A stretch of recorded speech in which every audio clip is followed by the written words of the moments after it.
Hello student, this is class 5th science, chapter number 6, air and water. Student, as you know, our earth is surrounded by a blanket of air that is we call atmosphere. हमारी अर्थ जो है क्या है, चारों तरफ से किससे घिरी हुई है? हवा से, एयर से घिरी हुई है और उसको हम कहते हैं atmosphere. Let's start the chapter. Earth atmosphere is a mixture of many gases. अब अर्थ का जो एटमॉस्फेयर है वो क्या है? एयर से घिर है. एयर को ही हम एटमॉस्फेयर कहते हैं और वो है mixture of many gases. It is surrounding our earth like a cover. और एटमॉस्फेयर ने हमारी अर्थ को चारों तरफ से इस तरीके से घेरा हुआ है जैसे कि कोई कवर अर्थ के ऊपर लगा दिया गया हो. Atmosphere remain around the earth due to earth gravitational force.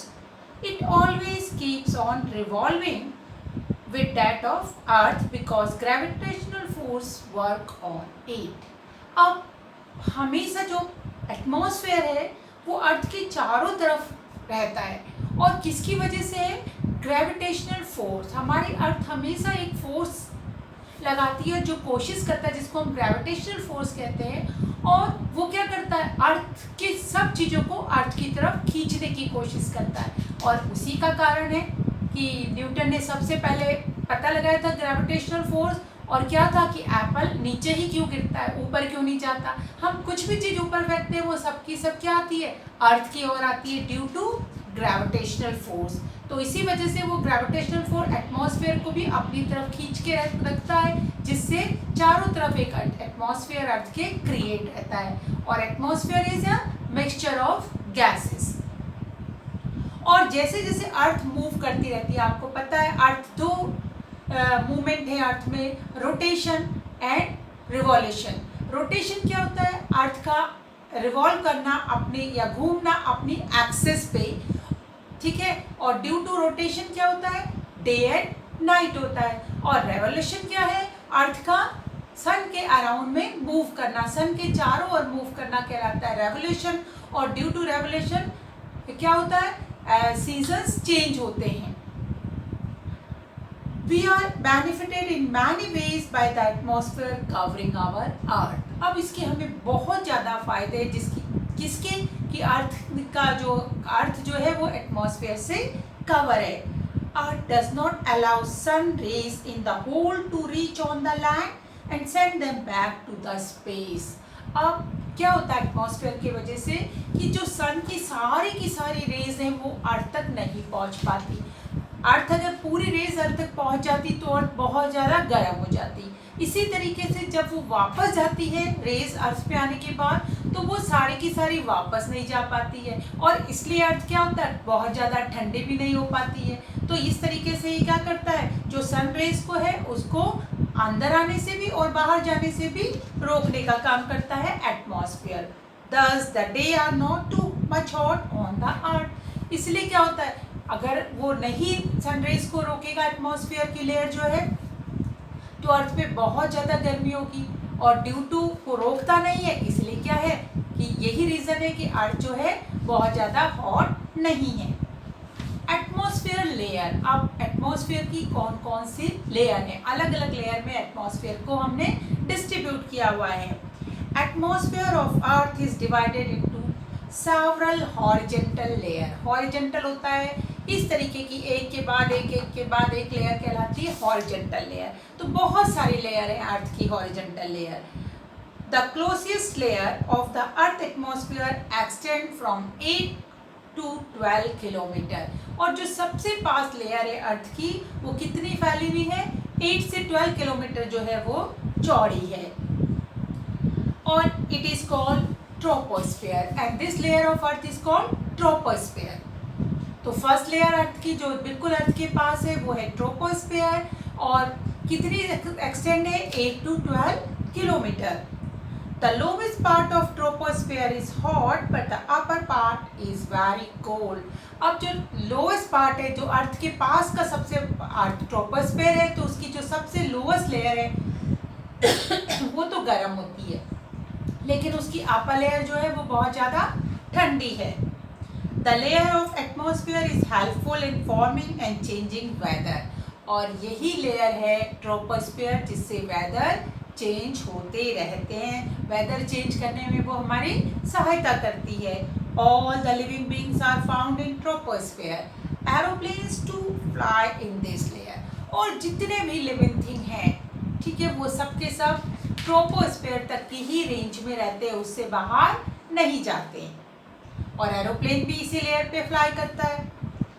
After troposphere, the second layer of the atmosphere extends from 12 to 30 kilometre.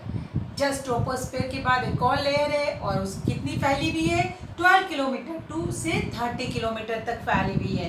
It is called stratosphere, और ये कौन सी लेयर है, स्ट्रेटोस्फेयर है। Ozone layer is the lower part of this layer cover our earth like a umbrella, और ये layer क्या है, अर्थ को इस तरीके से इसने कवर किया हुआ है जैसे कि अम्ब्रेला इसके अर्थ के ऊपर लगा दिया गया हो। और ये लेयर पे क्या है, इसकी जो लोवेस्ट लेयर है उसमें होती है ozone layer. Ozone gas is form of gas, the ozone layer covers save the life on the earth from the ultraviolet rays of sun. अब ओजोन लेयर जो है क्या होता है, ऑक्सीजन जब क्या होती है, ओजोन लेयर में सिंगल ऑक्सीजन से आगे बड़ी क्लासों में पढ़ोगे, O2 ऑक्सीजन रिएक्ट करती है तो O3 ओजोन लेयर बनती है, ओजोन गैस बनती है, और एक लेयर बन जाती है ओजोन की। ये ओजोन लेयर हमें क्या करती है, सन की अल्ट्रावायलेट रेज से प्रोटेक्ट करती है। अब सन की अल्ट्रावायलेट रेज अगर डायरेक्टली क्या हो, हम तक पहुंच गई, जैसे कि इस समय क्या हो रहा है, बहुत ज़्यादा ओजोन लेयर क्या हो रही है, डिप्लीशन हो रहा है, वो छोटी होती चली जा रही है, जो ग्लोबल वार्मिंग है, बहुत सारे ऐसे कारण हैं, तो उसकी वजह से ओजोन लेयर का डिप्लेशन हो रहा है, पतली हो रही है, इससे अल्ट्रावायलेट रेज जो है वो क्या हो रही है, अर्थ तक पहुंच रही है, और उससे बहुत सारे स्किन डिजीज हो रही हैं। तो अल्ट्रावायलेट रे अगर ओजोन लेयर क्या है, हमें अल्ट्रावायलेट रेज से बचाती है, और वो रेज अगर अर्थ तक पहुंचेंगी तो क्या होगा, बहुत सारी स्किन डिजीज होगी, स्किन कैंसर तक हो सकता है, तो उससे हमें प्रोटेक्ट करती है ozone layer. It either absorb the ultraviolet rays or send them back to the space। अब वो क्या करती है, ओजोन लेयर या तो एब्जॉर्ब कुछ अल्ट्रावायलेट रे को तो खुद एब्जॉर्ब कर लेती है, और फिर कुछ को वापस भेज देती है, अर्थ तक पहुंचने नहीं देती। For the life on the earth, air, water and weather are very important, so it is very necessary for us to know about them in detail, thus we will be able to use them properly। अब as you all know, water, air and weather are the three important thing necessary for the life in earth। ये तीन ऐसे important thing है जिसकी वजह से life possible है अर्थ पे, ठीक है ना। और इसलिए चलिए इनके बारे में पढ़ते हैं, जब हम इनके बारे में पढ़ेंगे तो हम इनको प्रॉपरली यूज़ कर पाएंगे। और आपको तो पता है ना कि हमारी अर्थ पे जो वाटर है उसी की वजह से, उस वाटर की वजह से ही अर्थ ब्लू दिखाई पड़ती है और अपने आप में यूनिक प्लैनेट है, और इसीलिए इस वाटर की वजह से ही लाइफ पॉसिबल है अर्थ में। मालूम है ना आप सब लोगों को। आप first let us study about the air. अब एयर के बारे में पढ़ते हैं। एयर ऑक्यूपाई स्पेस, जो हवा होती है वो जगह घेरती है, ठीक है। All of you might have play with gas inflated balloon. अब गुब्बारा भरा हुआ बैलून आपने देखा है ना, बैलून जो है भरा हुआ, हवा से भरा हुआ बैलून, फुला हुआ बैलून आपने देखा है। You might have inflated the balloon blowing air in them through your mouth. Air occupy the space, so it is filled in the balloon, in the football bladder and in the tube of your vehicles। अब आपने देखा है हवा क्या करती है, जगह घेरती है। बहुत बार आपने ऐसा किया होगा, बैलून को क्या किया होगा, ब्लो किया होगा, उसमें हवा भरी होगी। करते हैं ना हम लोग, मुंह से बैलून को फुलाते हैं तो उसके अंदर जैसे हवा जाती है वो फूल जाता है। इट मीन्स क्या है कि वो जगह घेर रहा, हवा जो है उसके अंदर गई, जगह घेरती चली गई, इस वजह से बैलून क्या हुआ, इन्फ्लेटेड हो गया। सेम चीज आपने देखा होगा, फुटबॉल का ब्लैडर है, उस पर जैसे हवा हम क्या करते हैं, डालते हैं, उस पर हवा भरते हैं तो वो फूल जाता है। सेम इज टायर होते हैं जो व्हीकल्स के, हमारे गाड़ियों के टायर है, उस पर भी हवा भरते हैं ट्यूब में, आपने देखी होगी हवा भरते हुए, तो वो क्या हो जाती है, फुल जाती है, ठीक है ना। इट मीन्स हवा क्या है, स्पेस ऑक्यूपाई करती है। Pressure of the air in the tube make the tyre just like a pillow and the vehicles move properly. अब जो हवा भरी उससे एक प्रेशर क्रिएट हुआ, ठीक है ना, ट्यूब के अंदर अगर हम बात करें व्हीकल्स के जो टायर है उसकी ट्यूब में, और उसी वजह से क्या वो एक तकिया जैसा बिहेव करती है और इजीली रोड पर मूव कर लेती है। When football bladder is filled with sufficient air being light, it jump upward. ऐसा आपने देखा होगा, अगर फुटबॉल में हवा ना हो तो वो ऊंचे नहीं कूदती है, जंप नहीं करती है, लेकिन जब हवा भर दे तो वो क्या करेगी, जंप करने लगती है easily. Have you ever played with a football having no air? In the same way, a swimmer can swim easily without any fear with the help of air-filled tube. This fact proves that air occupies space. अब आपने बहुत जगह देखा होगा, हम लोग जब कभी स्विमिंग करते हैं और हमें स्विमिंग नहीं आती है और फिर भी हम पानी में क्या करते, तैरना चाहते हैं, तो क्या करते हैं, एक ट्यूब होती है, उस ट्यूब में हवा भरी हुई होती है, उसको अपने अंदर उसको डाल लेते हैं अपने ऊपर और इजीली हम लोग पानी में फ्लोट कर लेते हैं। अब जितनी भी चीज़ें आपने देखी, चाहे वो बैलून हो, चाहे वो ट्यूब हो, चाहे वो फुटबॉल का ब्लैडर हो, सब में जैसे ही हवा भरी गई वो क्या हुआ, फुल गया। इट मीन्स ये प्रूव करता है कि एयर ऑक्यूपाई स्पेस, एयर क्या करती है, जगह को घेरती है। एयर हैज़ वेट, अब एयर में वेट भी होता है, ठीक है, भार भी होता है। अब कैसे पता चलेगा, to explain it we will perform an experiment. एक एक्सपेरिमेंट आप कर सकते हो, क्या कर सकते हो, take 2 balloon and a balance scale, एक तराजू ले लीजिए और 2 बैलून ले लीजिए। Now inflated both the balloon to an equal size, अब उन बैलून को फुलाइए, इक्वल साइज के बना लीजिए। After this put 1 balloon each on both the pan and balance the scale. अब जो हमारा तराजू है, जो ठीक है बैलेंस है, उसके दोनों पैन जो है उस पर हमने फुले हुए बैलून को रख दिया और ऐसे रख दिया कि वो बिल्कुल बैलेंस हो गया, दोनों बराबर हैं। Now prick one of this balloon by a needle. Do this without allowing it to burst. Air escape through this hole. अब एक छोटा सा prick कर दो, छेद कर दो, किस पे, बैलून पे। बहुत छोटा सा करना है कि ब्लास्ट नहीं हो, सिर्फ हल्की हल्की हवा निकल जाए और धीरे धीरे करके उस होल से सारी हवा पास हो जाए, बाहर निकल आए। You will see that pan having balloon will come up and the pan having inflated balloon will go down. और आप क्या देखोगे, जिस पे हवा नहीं है वो ऊपर आ गया तराजू का वो वाला पैन, और जिस पे हवा है, इन्फ्लेटेड बैलून है, फुला हुआ बैलून है, वो नीचे चला गया। इट्स शो, इससे क्या पता चलता है कि जो फुला हुआ बैलून है जिस पे आपने हवा भरी हुई थी वो क्या है, हैवी है, इसका मतलब उस पे वेट है, ठीक है ना। तो this prove that air has weight, ये से पता चलता है कि हवा में क्या होता है, वेट होता है। एयर एक्सर्ट प्रेशर, अब हवा चारों तरफ प्रेशर भी क्रिएट करती है। According to scientist the object having weight exert pressure also. If you put the palm on your hand on the table and the put 1 kilogram weight on it, you will feel pressure on the palm.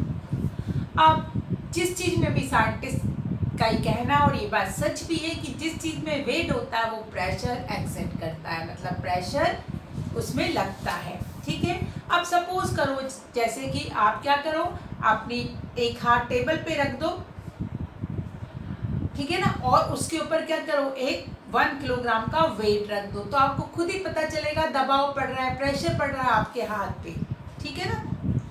Now we understand this fact more clearly, let us perform a experiment. एक experiment कर सकते हैं, क्या करें, take a glass tumbler and fill it completely with water. Now put a piece of smooth paper on its mouth.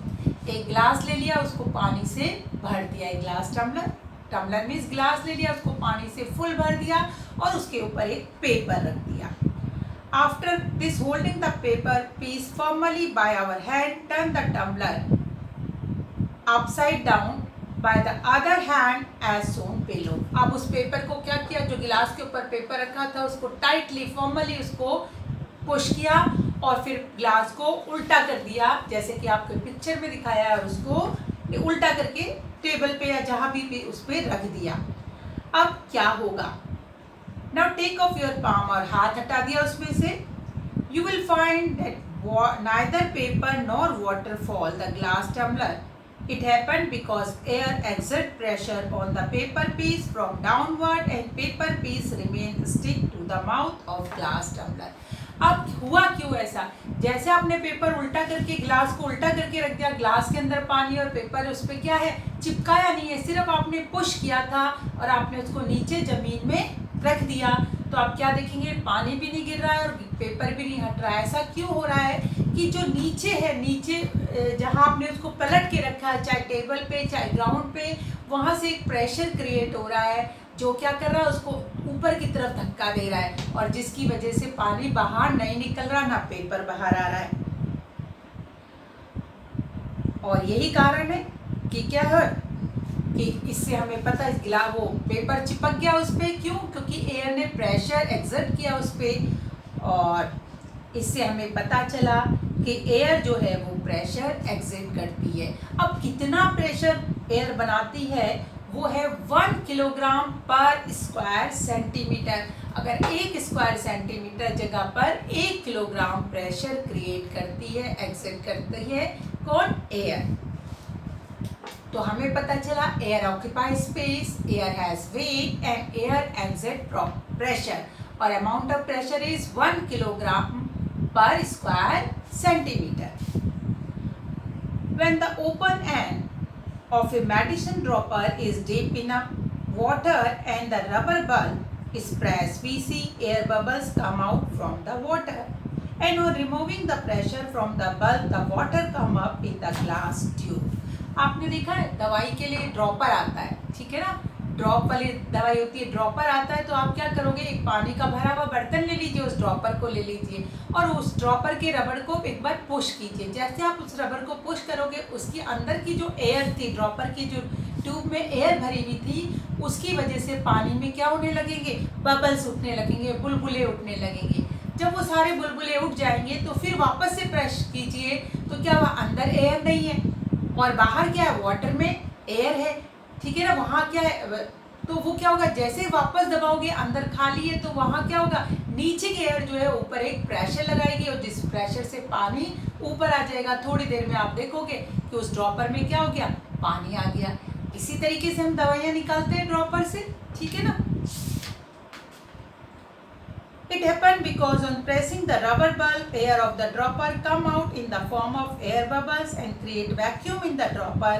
When the pressure is removed from the bulb, the air pressure exit can be water pushed up in the dropper and water occupy the evacuated space. यही मैंने आपको बताया कि जब क्या होगा, हमने उसको पुश किया था तो उसके अंदर जो एयर थी वो वाटर के अंदर आ गई। अब वापस से हमने उसके क्या किया, तो जो ट्यूब ड्रॉपर है उसको पुश किया, ठीक है ना। तो अब क्या हुआ, जैसे हमने उसके बल्ब को पुश किया तो वहाँ जगह खाली हो गई थी, एयर वहाँ से हट गई थी, तो पानी ने क्या किया, पानी के अंदर जो एयर थी उसने प्रेशर लगाया, जिसकी वजह से वाटर जो है ऊपर आ गया। ऐसे और भी बहुत सारी चीज़ें आप यूज़ करते हो अपनी डेली लाइफ में, जैसे कि आपने देखा होगा फाउंटेन पेन। फाउंटेन पेन होता है, इंक पेन को बोलते हैं fountain pen. Ink pen is filled in the fountain pen as ink is filled in the fountain pen as the water move up in the dropper. When the neck portion of the pen is dipped in the ink pot and the pump is pressed, the pump drive the air out. ऐसे आपने क्या करते हैं, वहाँ पर भी एक pump type का होता है फाउंटेन पेन में, हम उसको पुश करते हैं और जब नीब है उसको किस में डालते हैं, इंक पॉट के अंदर डालते हैं। जैसे हम पुश करते हैं एक बार एयर बाहर आ जाती है, वापस पुश किया और इंक जो है वो अंदर चली जाती है।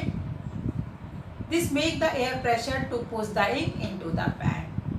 To take cold drink we use a straw. It is a pressure which push the cold water up in the straw. With taking cold drink we suck air in our mouth through the straw.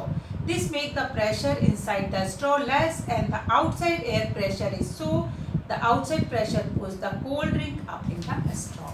Straw से आपने cold drink P है, हम जैसे straw को मुंह पे लगाते हैं सबसे पहले क्या करते हैं, एयर शक करते हैं। तो स्ट्रॉ के अंदर जो एयर होती है उसको हमने अपने मुंह में शक कर लिया, उसके मुंह में ले लिया, जगह खाली हो गई, वैक्यूम बन गया।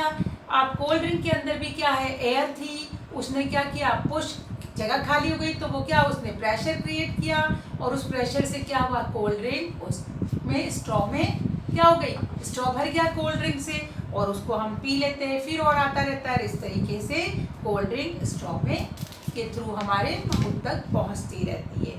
Filling of medicine in the syringe by the doctor also work on the same principle of air pressure. और आपने देखा होगा सिरिंज जो सुइयां होती है डॉक्टर के पास, वो भी इसी प्रिंसिपल पे काम करती है। किस पे, कि एयर एग्जिट करती है, pressure. Hand pump also work on the same principle, और हैंड पंप भी जो है सेम प्रिंसिपल पर काम करता है। Student, this is the end of this video.